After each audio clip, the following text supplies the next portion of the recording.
সম্প্রতি নেটফ্লিক্সে মুক্তি পেয়েছে ডাইরেক্টর গিলার্মো ডেল টোরো নির্মিত American horror anthology series cabinet of কিউরিওসিটিজ।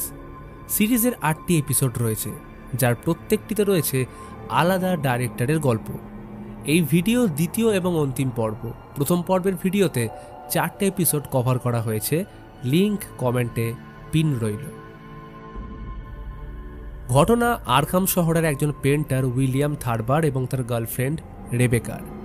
সে মাঝের মধ্যেই গার্লফ্রেন্ডের বাড়িতে আসে লুকিয়ে তার পেন্টিং করার জন্য, কিন্তু সেদিনে বাবা চলে আসলে উইলিয়াম পালিয়ে আর্ট কলেজে চলে আসে।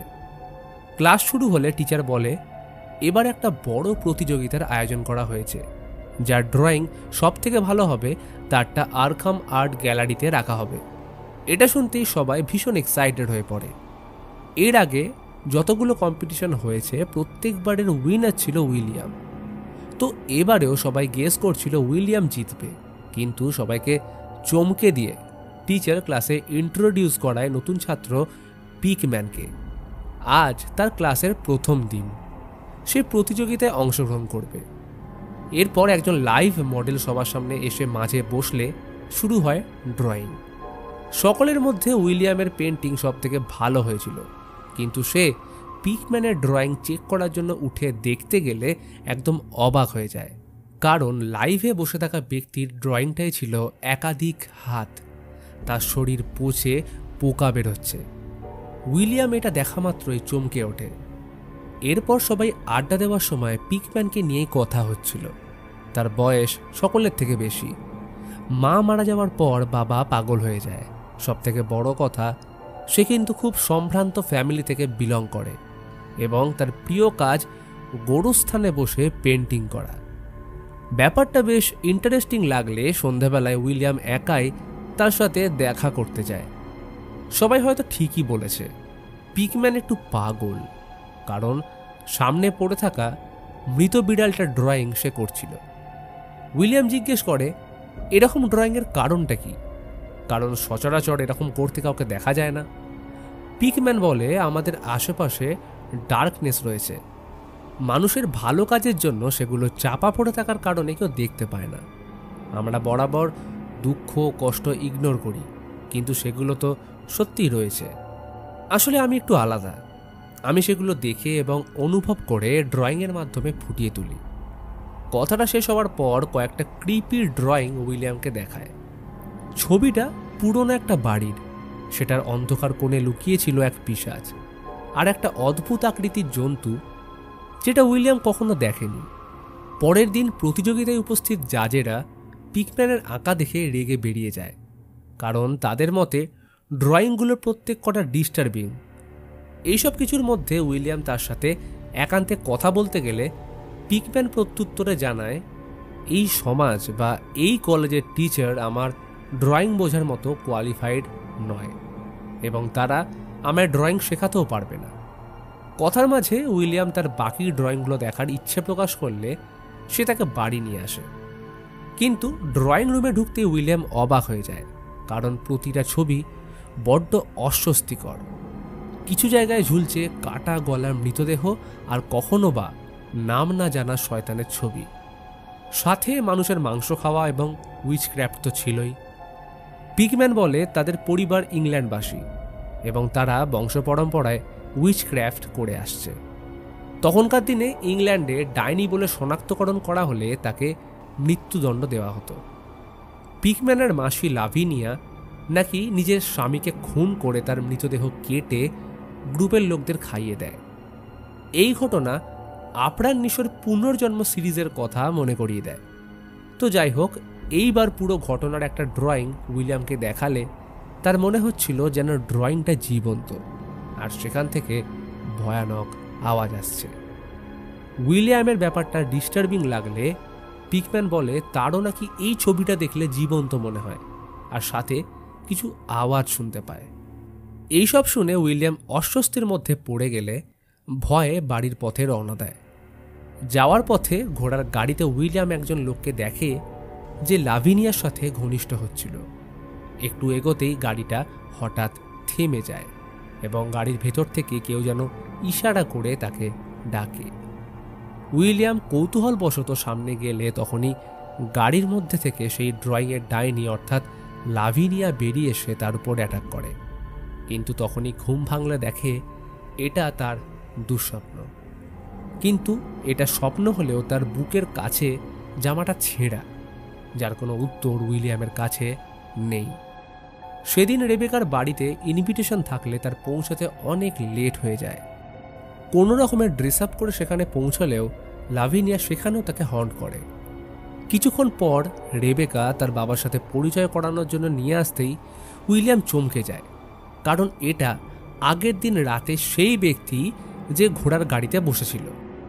এইসব নিয়ে ভাবতে থাকলে ঠিক তার পিছনে লাভিনিয়াকে আবার লক্ষ্য করলে উইলিয়াম পার্টি থেকে পালিয়ে যায়। তার এই রকম ব্যবহারে রেবেকা প্রচণ্ড আপসেট হয়ে পড়ে। এরপর উইলিয়াম পিকম্যানের বাড়িতে গেলে দেখে সে বাড়ি ছেড়ে চলে গেছে। তার এই রকম ব্যবহারের কারণে উইলিয়াম চিন্তিত হয়ে পড়ে যে তার সাথে কি ঘটছে আর কি রহস্য ওই ড্রয়িংয়ের। এরপর ঘটনা শিফট করে 1926 সালে। বর্তমানে উইলিয়াম আর্ট গ্যালারিতে একটা ভালো পোস্টে রয়েছে। এমনকি রেবেকার সাথে বিয়ে হয়ে তাদের একটা বাচ্চা হয়েছে যার নাম জেমস। কিন্তু এত বছর কেটে যাওয়ার পরেও ওই দুঃস্বপ্ন তাকে ছাড়েনি। সময়ের সাথে দুঃস্বপ্নগুলো যেন আরও জীবন্ত হয়ে উঠছে এবং এখনও সে লাভিনিয়াকে দেখতে পায়। ঘুম থেকে উঠে উইলিয়াম নিচে আসলে দেখে কাপড়ে মোড়া একটা বড় পেন্টিং তার কাছে গিফট হিসেবে এসছে। কৌতূহলের সাথে সেটা খুললে দেখে ড্রয়িংটা সেই লাভিনিয়ার ডিনারের। তার মাঝে একটা বাচ্চার কাটা মাথা প্লেটে রাখা রয়েছে এবং সেটাকে ঘিরে কিছু পিশাচ দাঁড়িয়ে। উইলিয়ামের এটাও জীবন্ত মনে হয়। সে ফ্রাস্ট্রেটেড হয়ে নিজেকে মারতে গেলে রেবেকা সেখানে চলে আসায় উইলিয়াম থেমে যায়। ছবিটার ব্যাপারে জিজ্ঞেসও করলে রেবেকা জানায় পিকম্যান নামের কেউ একজন তাকে এটা গিফট করেছে। সে নাকি এই শহরেই কিছুদিন আগে এসছে। উইলিয়াম তখনই বাড়ির কাজের লোককে ছবিটা ফেরত দিয়ে আসতে বলে এবং এর মধ্যে তারা যখন নিজেদের মধ্যে কথা বলতে ব্যস্ত ছিল তখন জেমস ছবিটার এক প্রান্তের কাপড় তুলে দেখে ফেলে। পরের দিন আর্ট গ্যালারির মিটিংয়ে একজন মেম্বার যার নাম জো, সে বলে তার সাথে নতুন একজন আর্টিস্টের পরিচয় হয়েছে এবং সে খুব ট্যালেন্টেড, আর সেই আর্টিস্ট আর অন্য কেউ নয়, স্বয়ং পিকম্যান। উইলিয়াম জোকে তার ড্রয়িং আর্ট গ্যালারিতে রাখতে মানা করে, কিন্তু সে তার কথা শোনে না। সেই রাতেই গোরস্থানের পাশ দিয়ে বাড়ি ফেরার সময় সেখানে অদ্ভুত কারোর উপস্থিতি উইলিয়াম অনুভব করে। বেশ চিন্তিত হয়ে বাড়ি ফিরলে আরও একটা ধাক্কার সম্মুখীন হয়, কারণ বাড়িতে ডিনার করছিল পিকম্যান, যার থেকে সে এতদিন দূরে থাকার চেষ্টা করছিল। সে এখন নিজে তার বাড়িতে বউ বাচ্চার সামনে বসে আছে। পিকম্যানের চালাকি সুলভ কথার জালে রেবেকা জড়িয়ে পড়তে শুরু করলে উইলিয়াম তাকে অপমান করে বাড়ি থেকে তাড়িয়ে দেয়। এদিকে তার বাড়িতে আসার পর থেকেই আরেক ঝামেলা শুরু হয়, কারণ জেমস ঠিক উইলিয়ামের মতো রাতে দুঃস্বপ্ন দেখতে শুরু করেছে। ভুক্তভোগী উইলিয়াম পিকম্যানের থেকে সম্পূর্ণভাবে নিস্তার পাওয়ার জন্য তাকে খুন করার সিদ্ধান্ত নেয়। সকাল হতেই গোরস্থানে তাকে মারার জন্য দেখা করতে গেলে পিকম্যান জানায় তার কিছুই চায় না, জাস্ট উইলিয়াম শুধু শেষবারের মতো তার স্পেশাল ড্রয়িং দেখে এই ব্যাপারে কিছু ফিডব্যাক দিক, কারণ সে যদি ছবিটা দেখে নেয় তাহলে পিকম্যান তার ফ্যামিলির ব্যাপারে ইন্টারফেয়ার করবে না এবং আর্ট গ্যালারি থেকে তার নিজের সমস্ত ছবি সরিয়ে নেবে। এত সুন্দর একটা অফার শুনে উইলিয়াম রাজি হয়ে তার বাড়িতে যায়, কিন্তু এইবারে পিকম্যান তার বাড়ির একটা সিক্রেট রুমে তাকে নিয়ে যায়, যেখানে শয়তান, পিশাচ এবং কিছু ডিস্টার্বিং ছবি আঁকা ছিল। তবে সেখানে প্রবেশের আগে পিকম্যান যেন কাউকে শান্ত থাকতে বলে। উইলিয়াম সেখানে ছবিগুলো দেখা মাত্রই সবকটায় আগুন লাগিয়ে দেয়। পিকম্যান তাকে আটকাতে গেলে উইলিয়াম সঙ্গে সঙ্গে তাকে শ্যুট করে। মৃত্যুর আগে সে জানিয়ে যায় এই পিশাচরা নাকি তার ফ্যামিলি মেম্বার, এদের প্রত্যেকের সাথে সে পরিচিত এবং এই কথা বলেই সে মারা যায়। কিন্তু পরক্ষণে ওই রুমের মধ্যেকার একটা কুঁয়ো থেকে পৈশাচিক শব্দ ভেসে আসে, আর সেখান থেকে বেরিয়ে আসে দুটো হাত, যেটা এইচপি লাভক্রাফটের ক্থুলু মাইথোলজির ডার্ক গড। উইলিয়াম এর আগে এমন জিনিস জীবনে দেখেনি। সে পিকম্যানের বডি নিয়ে কুয়োর ভেতর চলে যায়। এই ট্রমা থেকে নিজেকে কাটিয়ে কদিন পর উইলিয়াম রেবেকা ও জেমসকে নিয়ে আর্ট গ্যালারিতে আসলে দেখে সেখানকার দেওয়ালে টাঙানো রয়েছে পিকম্যানের আকাশের ছবিগুলো, যেগুলো উইলিয়াম কদিন আগে পুড়িয়ে এসছে। উইলিয়াম তড়িঘড়ি করে জোকে বলে যত দ্রুত সম্ভব ড্রয়িংগুলো এখান থেকে সরিয়ে ফেলতে, কিন্তু সে যেন তার কথায় গুরুত্বই দিচ্ছিল না। উইলিয়াম জোকে ডাকতে গেলে দেখে সে অদ্ভুত কিছু মন্ত্রোচ্চারণ করছে, এবং সে উইলিয়ামের দিকে ফিরে তাকাতেই দেখে জোয়ের চোখ নেই। সে নিজেই নিজের চোখ উপড়ে ফেলেছে। এরপর উইলিয়াম রেবেকা ও জেমসের কাছে পৌঁছলে দেখে তারাও ওই ড্রয়িংগুলো বিভোর হয়ে দেখছে। সে তখনই তাদের বাড়ি পাঠিয়ে ছবিগুলো সরানোর ব্যবস্থা করে। কাজ শেষ করে বাড়িতে এসে দেখে রেবেকা খাবার বানাচ্ছে। উইলিয়াম তার থেকে সকালের ব্যবহারের জন্য ক্ষমা চায়, কিন্তু সে কোনো উত্তরই দিচ্ছে না। ব্যাপারটা খটকা লাগায় রেবেকাকে ঘোরালে দেখে তার অবস্থাও জোয়ের মতো। ক্ষণিকের জন্য উইলিয়াম স্তম্ভিত হয়ে যায়। রেবেকা বলে, রাতে আমাদের বাড়িতে অতিথি আসছে, ওদের জন্যই খাবার রেডি করছি। ওই দেখো ওভেনে রেডি হচ্ছে তাদের খাবার, ততক্ষণে যাও তুমি ফ্রেশ হয়ে এসো। উইলিয়াম এক পা দুপা করে মাইক্রোওভেনটা খুলতেই দেখে সেখানে একটা পাত্রের মধ্যে রাখা রয়েছে জেমসের কাটা মাথা, অর্থাৎ পিকম্যানের ড্রয়িংয়ের বাচ্চার কাটা মাথাটা সত্যি হয়েছে। আর এই ঘটনার সাথে এপিসোড এখানেই শেষ হয়। তো গল্পের শুরুতে দুই যমজ ভাই বোন ওয়াল্টার এবং অ্যাপারলিকে দেখানো হয়। অ্যাপারলি খুবই অসুস্থ, সে মৃত্যুর দুয়ারে দাঁড়িয়ে। অ্যাপারলি ওয়াল্টারকে বলে, তারা আমায় নিতে আসছে, আমাকে বাঁচাও। ওয়াল্টার বুঝে পায় না কে আসছে, আর তখনই অ্যাপারলি মারা যায়। মারা যাওয়ার পর অ্যাপারলির আত্মাকে ওয়াল্টার পিছনে দাঁড়িয়ে থাকতে দেখে, এবং কোন এক শক্তি তাকে অন্য জগতে টেনে নিয়ে যায়। এরপর ঘটনা শিফট করে 1933 সালে। ওয়াল্টার এখন বড় হয়ে গেছে এবং স্পিরিচুয়াল সোসাইটির মেম্বার। তার কাজ এই শহরে বিভিন্ন জায়গায় ঘুরে যারা মিডিয়াম রয়েছে, অর্থাৎ যারা আত্মার সাথে সংযোগ স্থাপন করতে সক্ষম, তাদের খুঁজে বের করা। যারা সত্যিকারের মিডিয়াম তাদের স্পিরিচুয়াল সোসাইটির মেম্বার হিসেবে জয়েন করানো হয়। ওয়াল্টারের এই সোসাইটিতে জয়েন করার মূল কারণ হলো বোনকে খুঁজে বের করা। সে মিডিয়ামদের সাহায্যে অন্য দুনিয়ার দরজা খুলতে চায়। তবে এতদিন ধরে খোঁজার পরেও সে কোনো সত্যিকারের মিডিয়ামের খোঁজ পায়নি, সবাই নাটক করত। এখানে একজন মিডিয়াম পারফর্ম করার সময় একটোপ্লাজমিক ফ্লুইডের ট্রিক করে, যেটার রেফারেন্স ছিল সত্যি ঘটনার উপর নির্মিত মুভি দ্য হন্টিং ইন কানেকটিকেটের। আপনারা যদি এই মুভির গল্প জানতে চান তাহলে অবশ্যই কমেন্টে জানাবেন। তো ওয়াল্টার যেসব জায়গায় গিয়ে তদন্ত করে সেগুলো যথেষ্ট খরচা সাপেক্ষ, আর যেহেতু এখন সোসাইটি তেমন ডোনেশন পাচ্ছে না, যার কারণে তারা এই কাজে সাহায্য করতে অস্বীকার করে। এর মধ্যে সোসাইটির হেডের সাথে একজন মহিলা দেখা করতে আসে। সে বলে তার বাড়িতে অন্য দুনিয়াতে বা অন্য ডাইমেনশনে যাওয়ার নাকি পোর্টাল রয়েছে। আসলে তার ভাড়া বাড়িটা বহু যুগ আগের একজন ডাইনি কাজায়া মেসানের, কিন্তু হেড এই কথায় বিশ্বাস করে না। ওয়াল্টার এরপর থেকে বারে কাজ করতে শুরু করে, যাতে ওই টাকা দিয়ে সে কোনো মিডিয়ামের কাছে পৌঁছতে পারে। এক রাতে বারে কাজ করার সময় হঠাৎ শুনতে পায় উপস্থিত এক ব্যক্তি অন্য ডাইমেনশনের ব্যাপার নিয়ে গল্প করছে। ওয়াল্টার এটা লক্ষ্য করলে তাকে পুরো ব্যাপারটা জানায়। তার কথা শুনে লোকটা বলে সে ওই ডাইমেনশনে গেছে, যেটা অতৃপ্ত আত্মাদের নিবাস।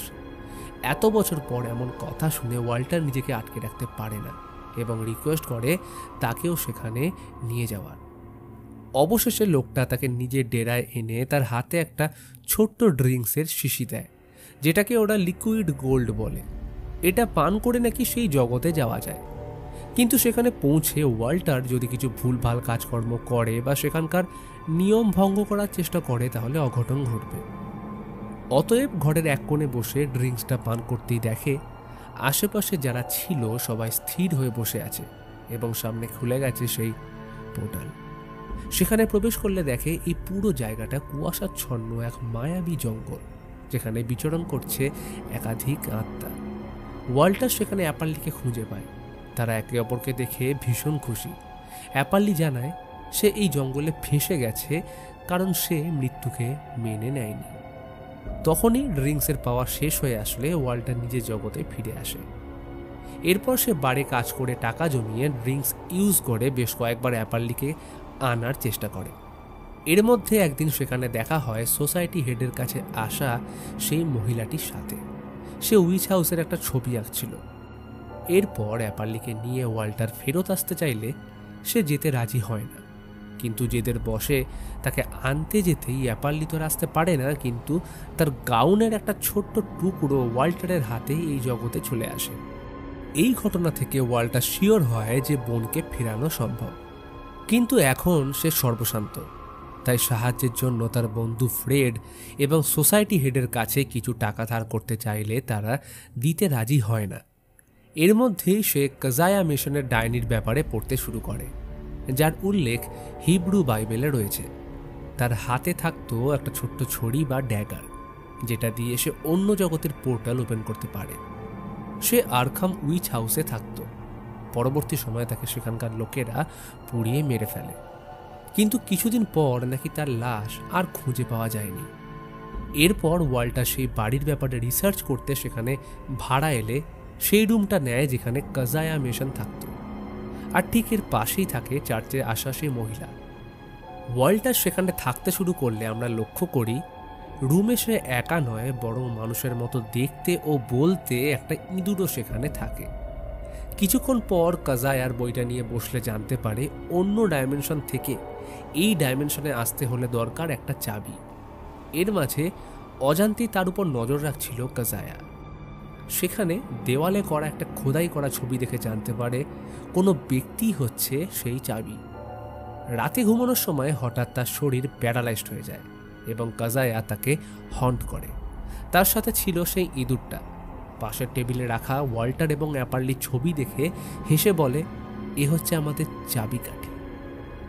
পরদিন সকালে ঘুম ভাঙলে ওয়াল্টার দেখে দেওয়ালটায় আগের দিনের ছবির পাশে আরেকটা হিউম্যান ফিগার আঁকা রয়েছে, অর্থাৎ যমজরাই হলো একমাত্র চাবি যারা এই দুনিয়াতে যাওয়া আসা করতে পারে। এরপর ওয়াল্টার লিকুইড গোল্ড সেবন করে সেই জগতে প্রবেশ করে বোনকে আনার চেষ্টা করলে এবার তার সাথে প্রবেশ করে যায় কাজায়া। অ্যাপারলি তাকে বোঝায় সেখানে প্রবেশ করার সাথে নিশ্চয়ই অন্য কেউ প্রবেশ করেছে। এইবার তাদের কাজায়া হন্ট করলে লুকোনোর চেষ্টায় ব্যর্থ হয়, কারণ ইঁদুরটা ছিল সব নষ্টের গোড়া।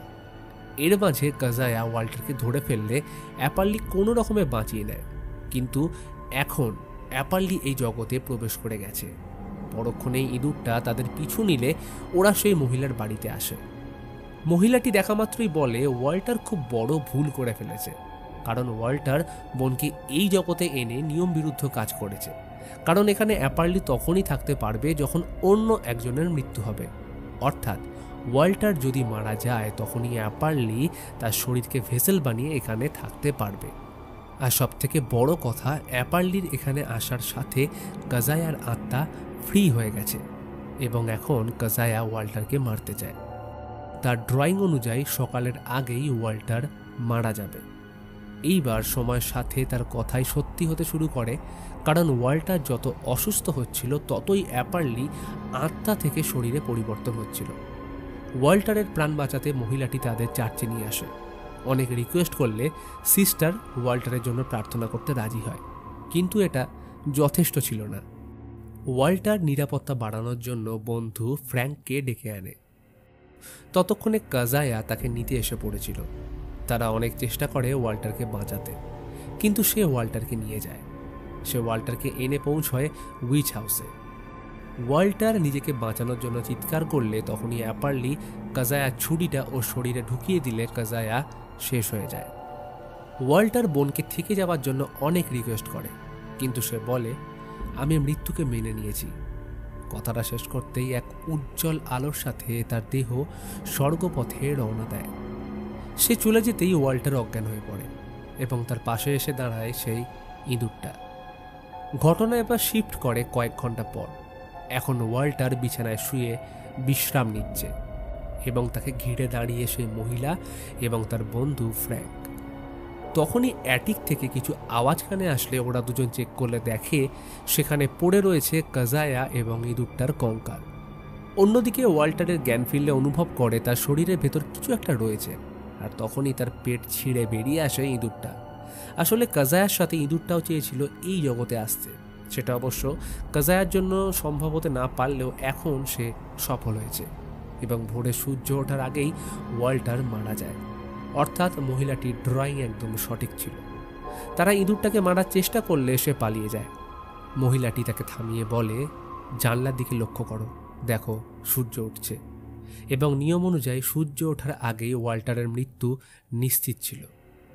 গল্পের শেষে ইঁদুরটা ওয়াল্টারের শরীর দখল করে, আর এখন সে ওর মধ্যেই থাকবে যতদিন না ওয়াল্টারের শরীরে পচন ধরছে। এবং এই ঘটনার সাথে এপিসোড এখানে শেষ হয়। তো গল্পের শুরুতে দেখানো হয় লায়নেল ল্যাসিটার নামের এক ব্যক্তির তরফ থেকে কয়েকজনের কাছে ইনভিটেশন এসছে। তারা পার্টিকুলার একটা জায়গায় আসলে তাদের হেক্টর নামের এক ব্যক্তি রিসিভ করতে আসে। তবে যাদের নিয়ে যাওয়া হচ্ছে তারা কিন্তু কোনো সাধারণ মানুষ নয়, তারা যথেষ্ট দক্ষ নিজের ফিল্ডে। তাদের মধ্যে astrophysicist Charlotte, music producer Randall, novelist Landon এবং সাইকিক ড্র্যাগ। এরপর ল্যাসিটারকে দেখানো হয়। তাকে তার অ্যাসিস্ট্যান্ট সারা একটা ইনজেকশন পুশ করলে তার মধ্যে কিছু পরিবর্তন লক্ষ্য করা যায়। হতে পারে এটা সুপার সিরাম। কিছু সময় পর সবাই ল্যাসিটারের বাড়িতে পৌঁছয়। বাড়িটা শহর থেকে একদম আলাদা আইসোলেটেড এরিয়াতে ছিল। তারা দেখে অবাক হয়ে যায়, কারণ এটা কোনো সাধারণ বাড়ি নয়। এবার নিজ জায়গায় এসে বসলে তাদের সামনে রাখা ছিল প্রত্যেকের পছন্দের ড্রিঙ্কস। কিন্তু অদ্ভুত ব্যাপার হলো, এরা তাদের পার্সোনাল পছন্দ জানলো কি করে? কিছুক্ষণ পর ল্যাসিটার সেখানে আসলে আলাপ পরিচয় সারে। সবাই বলা বলি করছিল যে তারা নিজেদের ফিল্ডে কতটা দক্ষ। ল্যাসিটার প্রথমে একটা সিক্রেট ড্রিঙ্ক অফার করে, তারপর গাঁজা সেবনের জন্য দেয়, যার মধ্যে মেশানো ছিল সারার বানানো স্পেশাল কোকেন, যেটা নাকি তাদের ব্রেন ম্যাক্সিমাম লেভেলে ইউজ করতে হেল্প করবে। ল্যাসিটার নিজের বক্তব্য রেখে বলে, মার্কেটে কোনো ফিল্ডে যে কোনো লোককে যদি তার পছন্দ হয়ে যায় তাহলে তাকে যে কোনো মূল্যে নিজের জন্য সে কিনে নেয়। এটা কখনো সেই ব্যক্তির কাছে ভালো হতে পারে, আবার কখনো খারাপ, কারণ একদিক দিয়ে দেখলে সেই ব্যক্তির সম্পূর্ণভাবে স্বাধীনতা নষ্ট হয়ে যায়। যেমন হেক্টরকে সে কিনে রেখেছে, তার কাজ করতে পছন্দ না হলেও তাকে বাধ্য করানো হয় কাজ করতে। তেমনই একটা অফার র্যান্ডালকেও দেওয়ার চেষ্টা করা হচ্ছিল। এতক্ষণে কোকেন নেওয়ার পর সবাই নেশায় ডুবে গেলে ল্যাসিটার ফিরে আসে মূল পর্বে, যেখানে সে বলে, এখন আমি একটা জিনিস দেখাতে চলেছি যার জন্য তোমাদের এখানে আনা হয়েছে। ল্যাসিটার তাদের ল্যাবে এনে সেখানে রাখা একটা বড় পাথর দেখিয়ে জিজ্ঞেস করে, এটা কি, এর ব্যবহার কিভাবে করা যেতে পারে, সবথেকে বড় কথা এর ভিতরে কি রয়েছে সেটা তোমাদের বলতে হবে। প্রথমে অবশ্য সবাই এটা দেখে তাজ্জব হয়ে যায়, কারণ একটা সাধারণ পাথরকে দেখিয়ে সে জিজ্ঞেস করছে এটা কি জিনিস। কিন্তু ল্যাসিটারের বক্তব্য শুনে তারা পাথরটা নিয়ে বিভিন্ন থিওরি বলে। তবে এগুলোর মধ্যে কমন ছিল বেসিক কিছু টেস্ট, যেটা শুনে ল্যাসিটার জানায় সব রকম টেস্ট অলরেডি করে ফেলা হয়েছে, কিন্তু কোনো কিছুই জানা যায়নি। এমনকি এক্স রে ওই পাথরের অপর প্রান্তেও যেতে পারছে না। এর মধ্যে র্যান্ডাল হঠাৎ স্মোক করতে শুরু করলে ল্যাসিটার মানা করতেই যাবে, আর তখনই পাথরটা স্মোক টেনে বা শুষে নিয়ে অদ্ভুত আওয়াজ করতে থাকে, যেটা তাদের কান ঝালাপালা করে দেয়। তখনই পাথরটা ভেঙে ভেতর থেকে একটা অদ্ভুত প্রাণী বেরিয়ে আসে, যার মাথায় ছিল দুটো শুঁড়। মুহূর্তের মধ্যেই প্রাণীটা ড্র্যাগ আর ল্যান্ডনের মাথা গলিয়ে মেরে ফেলে। র্যান্ডাল আর শার্লেট এটা দেখে ভয় পালিয়ে যায়। হেক্টর সবাই চিৎকার শুনে গেট ওপেন করতে আসে, কিন্তু এসবের মধ্যে শার্লেট প্রাণীটাকে দেখে মন্ত্রমুগ্ধের মতো স্পর্শ করলে তার অবস্থাও বাকিদের মতো হয়। এবার প্রাণীটা কোনো জেলি বা গরম মোমে পরিবর্তিত হয়ে ল্যাসিটারের দিকে এগিয়ে এসে তাকে নিজের হোস্ট বানিয়ে কন্ট্রোল করে ফেলে। হেক্টর এসে তাকে মারার চেষ্টা করলে প্রাণীটা তাকে মেরে বাইরে চলে আসে। এদিকে র্যান্ডাল আর শার্লেট গাড়ি নিয়ে পালিয়ে গেলেও প্রাণীটা ল্যাসিটারের শরীর দখল করে শহরে পৌঁছে যায়। সে গোটা শহরের বিদ্যুৎ শক্তি কন্ট্রোল করতে শুরু করে, কারণ এটাই তার খাদ্য। অর্থাৎ ফুড চেন পিরামিডে কখন খাদ্য যে খাদ্যকে পরিণত হয়ে যায় সেটা বোঝাই যায় না। আর এই ঘটনার সাথে 7th এপিসোড এখানেই শেষ হয়। গল্প শুরু হয় এক পক্ষী বিশেষজ্ঞ কাপলকে দেখিয়ে, যাদের নাম এডগার এবং ন্যান্সি। বর্তমানে তারা ডানলিন পাখির উপর রিসার্চ করছে। তাদের রিসার্চ বেশ ধনী লোক ও নামি নামি সংস্থা ফান্ডিং করে থাকে। এই কাপেলের ব্যাপারে বলতে গেলে তাদের 1 বছর আগে একটা বাচ্চা মেয়ে ছিল যে মারা গেছে, এবং সেটার দুঃখ ভুলিয়ে তারা কোনো রকমে জীবন কাটিয়ে চলেছে। এবার এই পাখির ব্যাপারে আরও ডিপলি রিসার্চ করার জন্য শহর থেকে দূরে একদম রিমোট এরিয়াতে তারা শিফট করে। অবশ্য এখানে সব রকম ঝামেলা থেকে দূর একটা সুন্দর বাড়ি ভাড়া পেয়ে যায়, যেটাই বিগত 30 বছর কেউ আসেনি। তবে সেখানকার একজন কেয়ারটেকার বলে যায়, আপনাদের যে কোনো জিনিস দরকার লাগলে আমাকে অবশ্যই বলবেন। এরপর শুরু হয় তাদের রিসার্চ। এরা দুজন ডানলিন পাখির আওয়াজ রেকর্ড করে তাদের প্যাটার্ন বোঝার চেষ্টা করে। এইভাবে কাটে বেশ কয়েকটা দিন। কিন্তু এক রাতে ন্যান্সির হঠাৎ ঘুম ভেঙে যায়, কারণ নিচের বারান্দায় তাদের রেকর্ডারটা হঠাৎ চালু হয়ে গেছিল। সে অবশ্য ওটাকে বন্ধ করে উপরে এসে শুয়ে পড়ে। এই রকমই আরেকদিন সে রিসার্চ করার সময় হঠাৎ ঘরে কারোর পদশব্দ শুনতে পায়। প্রথমে কিছুটা হকচকিয়ে গেলেও সেই মুহূর্তে এডগার প্রবেশ করায় সে ভাবে হয়তো এটা তারই পায়ের শব্দ। রাতে ঘুমানোর সময় বাইরে থেকে কিছু অদ্ভুত আওয়াজ শুনে ন্যান্সির ঘুম ভেঙে যায়। সে এডগারকে জাগানোর চেষ্টা করলে ঘুম থেকে না উঠলে ন্যান্সি একাই চেক করতে আসে। আসলে সেটা হাওয়ার জন্য দরজা নড়ার আওয়াজ হচ্ছিল। তখনই অ্যাটিকের উপর চোখ যেতে ন্যান্সি অবাক হয়ে যায়, কারণ সেখানে বসেছিল অনেকগুলো ডানলিন পাখি। আনন্দে আত্মহারা হয়ে এডগারকে তুললে সে নিজেও তাজ্জব হয়ে যায়, কারণ ডানলিন এত উঁচুতে কখনোই এসে বসে না। ন্যান্সি আর সময় নষ্ট না করে তাদের আওয়াজ রেকর্ড করে সেগুলো নিয়ে রিসার্চ করতে বসে পড়ে। এইভাবে কেটে যায় আরও কিছুটা সময়। একসময় ন্যান্সি রেডিওতে হুইসেলের শব্দ শুনতে পায়, যেটা অবশ্য ন্যান্সি আর এডগার একে অপরকে অ্যালার্ট করার জন্য ইউজ করে। ন্যান্সি তাকে চুপ করতে বললে আওয়াজটা ক্রমাগত আসতে থাকে। ফলে বিরক্ত হয়ে নিচে চেক করতে গেলে দেখে সেখানে কেউ নেই। ব্যাপারটা অদ্ভুত লাগলে রেকর্ড প্লে করে ন্যান্সি নিজের আওয়াজ শুনতে থাকে, যেখানে একটা বাচ্চার আওয়াজ রেকর্ড হয়েছিল। সে বলছে, আমার খুব ঠান্ডা লাগছে। ন্যান্সি অবাক হয়ে এটা এডগারকে শোনালে তখন এই আওয়াজটা আর শোনা যায় না। এডগার অবশ্য এটাকে কাজের স্ট্রেস মনে করে ন্যান্সিকে রিলিফ দেওয়ার জন্য তার ক্লোজ হওয়ার চেষ্টা করে, কিন্তু ন্যান্সি এতে রাজি হয় না। এডগার তার এমন ব্যবহারে বিরক্ত হয়, কারণ বিগত বেশ কয়েক মাস ধরে তাদের লাভ লাইফ একদমই ভালো যাচ্ছে না, কারণ ন্যান্সি মেয়ের মৃত্যুর শোক থেকে এখনো বেরিয়ে আসতে পারছে না। কিন্তু এটা কতদিন চলবে? এক রাতে ন্যান্সির ঘুম ভাঙলে খাটের সামনে একটা বাচ্চাকে দাঁড়িয়ে থাকতে দেখে, কিন্তু কিছু করার আগেই সে উধাও হয়ে যায়। ন্যান্সি ভালো মতোই বুঝতে পারছিল এই বাড়িতে নিশ্চয়ই কোনো রহস্য লুকিয়ে রয়েছে, তাই পরের দিন নিজের কাজ ফেলে সারা বাড়ি ঘুরে দেওয়ালে টাঙানো ফটোগুলো চেক করতে থাকে, যেখানে একটা বাচ্চা ও মায়ের সাথে একটা লোকের ছবি ছিল। সেখানেই পাশের টেবিলে একটা চাদর খুঁজে পায়, যেখানে একটা মেয়ে পাখিদের উড়িয়ে দিচ্ছে এবং তার নিচে লেখা ফ্রিডম। হতে পারে সে এই বাড়ির পূর্ব মালিকের বউ। কিন্তু কোনো কারণে ন্যান্সি মেয়েটির সাথে নিজের তুলনা করতে শুরু করে, কারণ সেও হয়তো ন্যান্সির মতোই একটা মেন্টাল কন্ডিশনে ভুগছিল, যেখানে জীবনে সব কিছু টাকা, আনন্দ, উল্লাস পাওয়া সত্ত্বেও একাকিত্বে ছিল। হয়তো সে চেষ্টা করেছিল এই সব কিছু থেকে বেরিয়ে আসতে। ন্যান্সি ব্যাপারটা এডগারকে জানালে সে অতটা গুরুত্ব দেয় না। সেই রাতে দুঃস্বপ্নের মধ্যে ন্যান্সি তার পাশে নিজের বাচ্চাকে দেখতে পায়, আর সামনে দাঁড়িয়ে থাকা সেই ছেলেটি হঠাৎ যেন তাকে দেখা দিয়ে কোথাও চলে যায়।